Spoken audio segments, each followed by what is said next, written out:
All right, welcome to Tea Time with Toya. I am your host, Toya, and today I want to start off with just speaking on why I decided to do tea time, because some people ask me why tea. Well, first of all, I don't drink coffee. I don't like coffee, never really cared for the taste, so I drink tea. So I'm big on tea. I love the things that it does for you as far as your health and other things, like the medicines and things that come from it. So I figured I'd start out just giving a little background information on what tea time actually used to be and how it got started. So back in the day, there was this lady, her name was Anna Maria Stanhope of Bedford, and this was back in the 1840s. She was actually the bed chamber maid of, or the lady of the bed chamber for Queen Victoria at that time. So what happened is back at that time, they would have lunch around noon, and then they wouldn't eat dinner until about 8:30 or 9 o'clock at night. And so in between that time, they really didn't have much.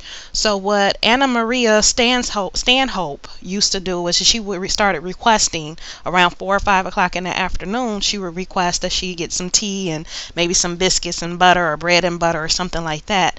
And what happened is sometimes she would have guests over, so she would serve it to them as well at that time. And so it became this big social thing with the ladies. They would do these gatherings at that time, and they would go out and meet up at each other's houses, and it just became a social gathering. So as it got popular, some of the hotels of the time started to pick it up as well. So this is a way for the ladies to get out without the chaperone to go to these tea parties. Called afternoon tea, and they would just use it as a social gathering and get together and do what we women do, which is talk and chat and carry on. So as that carry on, like I said, it became big, and that's how tea time actually got started. So it was all due to Anna Marie Stanhope, and that's Stanhope of Bedford back in the 1840s. So moving on, though, I just want to add the little sponsor part to it, because we have to do that. But are you trying to lose weight? Do you want to get healthy and feel better? Are you tired? Are you trying to gain muscle? Why not do all these things and help a child do the same as well by replacing 1 or 2 meals with a protein shake by Body by Vi. And for every 10 pounds you lose or 10 pounds of muscle gain, they actually donate 30 to 60 meals to help a child do the same. So for more information or to place your order, go to lifechanger2.myvi.net, and that's LIFECHANGER the number 2.myvi.net. So lifechanger2.myvi.net. And I know it's the holidays, and usually around holidays people try to lose weight. So it's a good way to start. One of my favorites has been with the almond milk, the shake mix, and then the mixed berries. Blend it up in the morning on the way out the door. It's really good as a smoothie like that. But speaking on the holidays, yesterday was actually 4th of July.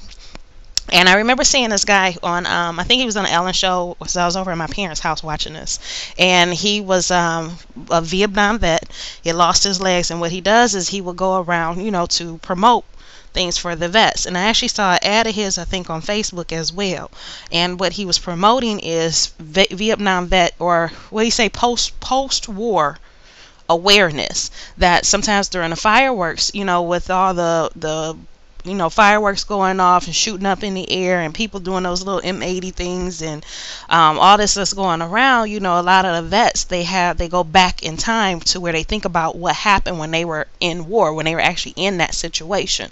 And some of them, it can be very traumatic for them. So to put them back in that situation, is very stressful. So he was trying to build awareness of it, so for people to go and check on their vets that's in their neighborhood or their area. So it got me thinking, because I was actually on the porch yesterday with my son in my area, because I'm in Michigan and I'm in Detroit. So in my area, you have a whole bunch of ones that shoot up in the air.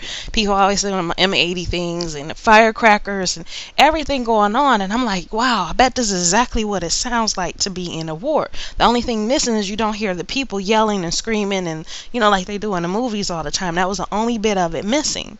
And so I was mentioning this to my dad, who was a Vietnam vet, and I was talking to him about it, and he was telling me that he actually had to take something to go to sleep, because whenever the fireworks and things are going off, it reminds him back of when he was in the war, and it puts him in combat mode, so he can't get to sleep. So he's not one of those that's still a little off, or where it was traumatic for him, but it didn't, immobilize him, or, make them freeze up. You know what I mean? So he was actually able to continue on with his day-to-day activities and things like that. But for those who actually ended up with psychological disorders from it, I'm sure have even a harder time with it.